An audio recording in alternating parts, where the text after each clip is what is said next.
So I've been out for a little trip, warm it up a little bit, and then we'll drop the oil first, and then we'll have a look at everything else we're going to do. Let's see.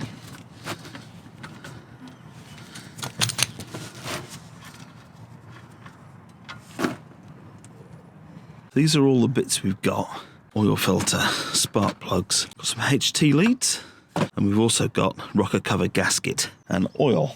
So I guess we'll find out where the oil filter is. I think I've seen it up the back here somewhere. And then we'll have a go at replacing this, I think. We had to persevere with a hand. So we got there in the end, and the new one's in.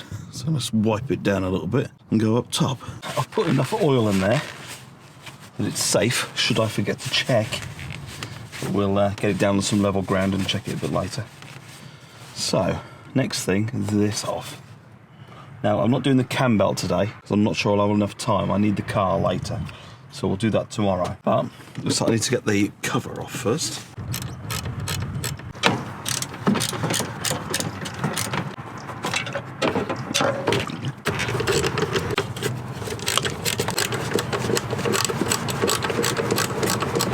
I'm only going to go that far with taking that off. I don't need to take that off anymore.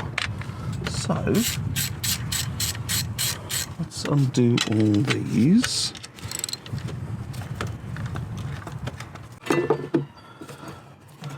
Coming? Yeah, nice.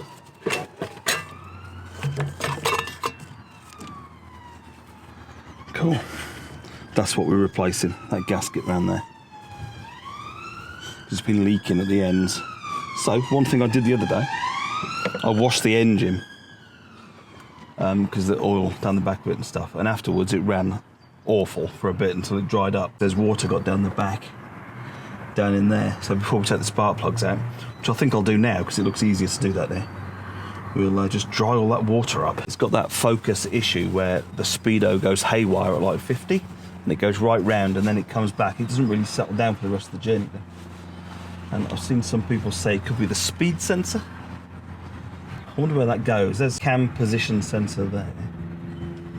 I wonder, tell me in the comments where the speed sensor is. Is that on the engine, on a wheel? I don't know. Someone raised a very good point in the previous episode. How much did the old exhaust weigh? I should have actually weighed that, shouldn't I? That would have been interesting. Because it certainly the new one weighs less. And then someone else started their comment with, "You don't know what you're doing." I think that's blatantly obvious. I'm just a bloke who likes tinkering with cars. He doesn't really know what he's doing. But that's fair enough, isn't it? I can admit that. So his point was about the air filter and the exhaust. He obviously didn't like loud exhausts. But, you know, show me some evidence. Show me, instead of just hearsay, show me some evidence that says cone-style air filters are better or worse. I don't really care. I just like it for the noise. The induction noise. Because, as I told you before, I'm a child, I will admit that. But I would be interested to see, because I remember stuff in like Max Power years ago, where they'd get a 205 and they'd test it with standard stuff on, and then they test it with aftermarket big bore exhaust and stuff, and it made very little, if any, difference at all. But we have saved weight with the exhaust. That's one thing to remember. Ah! Oh. It looks quite a distance between the electrode, the old one to the new one. The new one is closer. The electrode certainly looks like it's worn away a bit. Crap to go down there.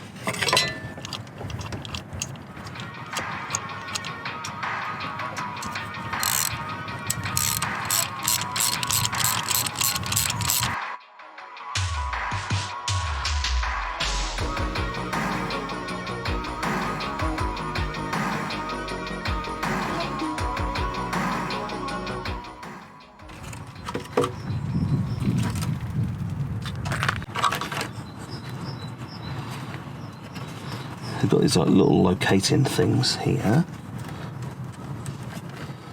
That's cool.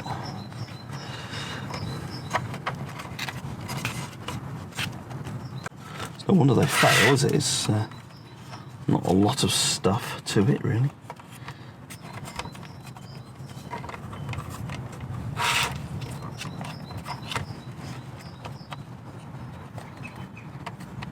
Oh, yes. Okay. Let's put her in.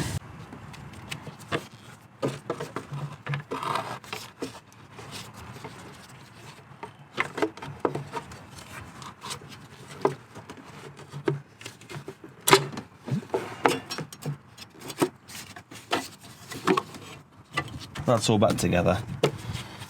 That's all on there properly. Last thing is HT leads. We're going to do it, hopefully, in a logical order, so I don't mess this up.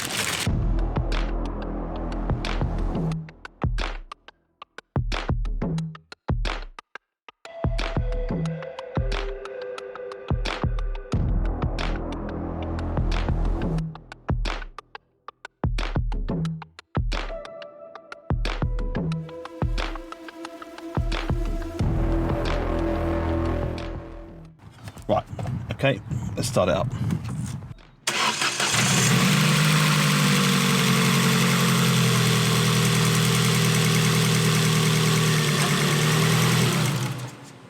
Right, job done. I'll take her out for a little drive, check the oil a bit later on, then Cambelt. Ah! It is actually a week and a bit later. I had to use the car for school runs and things. So, and it's been raining constantly. As you can see, we're back where we were, and there's been a few developments. As you can see, I accidentally took the front end off, but it has made access, obviously, a lot easier for a few reasons that I will go through. So the first thing I wanted to do was take out all the air conditioning, radiator, compressor, pipe work, and as ever, all that stuff can go on eBay.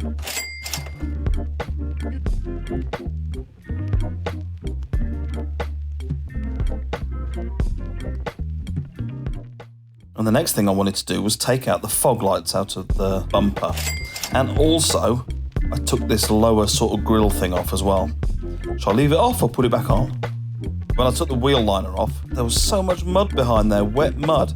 So that can't be good for any rust issues. I gave that a wash, and we certainly won't be putting that bit of sound deadening bit of foam back in. Ah! It turns out we're going to have to take this back off again, which is great. So now we're at the point where we've actually lined up our timing mark on the crank. With that, now we can put our pin in the side of the engine and begin the process. All the engine mount has come off and that side guard. You have to take these studs out of the engine mounting. Those studs came out of here. So I guess the next thing we'll take off is this pulley, idler pulley thing. This can come off. This lower casing will come off when that big pulley there comes off. But I need to put the pin in the side of the engine. These seem slightly, ever so slightly off. I can't quite get my bar in. So there's one that's ever so slightly off. But you undo these, and then the pulleys here are free. That's why there's no timing marks on these. I suppose. Because you don't actually use these to time with. I'm not going to record the whole process because I'm having to use all of my brain power to try and get my head around it. But I'll come back to you at intervals and show you where I'm at. Okay, this weather is proving to be an arse. Still bloody raining. So, of course, I had to take that little water pump pulley off to get to Torx head thing down there. Then I could get this plate off. I forgot to mention we're on a jack, so I can go up and down with it. Side of the engine, which you won't be able to see. In there, I put the longest pin out of the kit in. That kit. And this is what happens.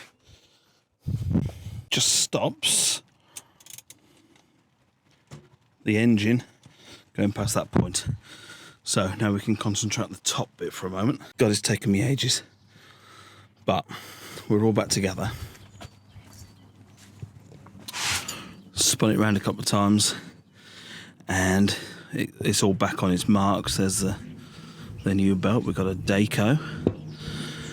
So that's cool. So I've got a lot of it back together. I need to remember when this auxiliary belt is on to do those up more. Got the crank pulley was so difficult to get off. It's got a couple of holes in it there. In the end, I had to put some bolts in it and brace it against something to get it off. But we're getting there. We'll carry on. Put this cover back on, get the engine mount back on and start it up. Okay, we're all done. Here is the old Cambelt, which actually still got the writing on it. So it doesn't look too bad really, but that's always the way, isn't it? At least now we know. When we change the Cambelt, we've got that record. This auxiliary belt, this is like the 4th attempt. First one was about 2 meters long. It's really long. Then I tried another one and broke it. And then we got a few more and we ended up for one that is 1,525 millimeters long. So that fits a treat. Right, let's start it up, shall we?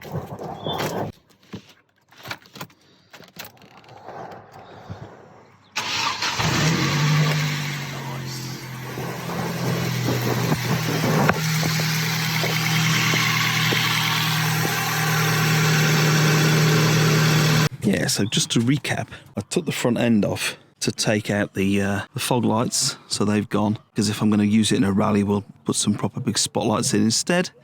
And also, it made it nice and easy to get the air conditioning radiator out, and the actual compressor down there, and all the pipe work has gone, and that little collector tank, whatever it was. And also, there's one more reason, but that's for the next video, so I'll see you soon.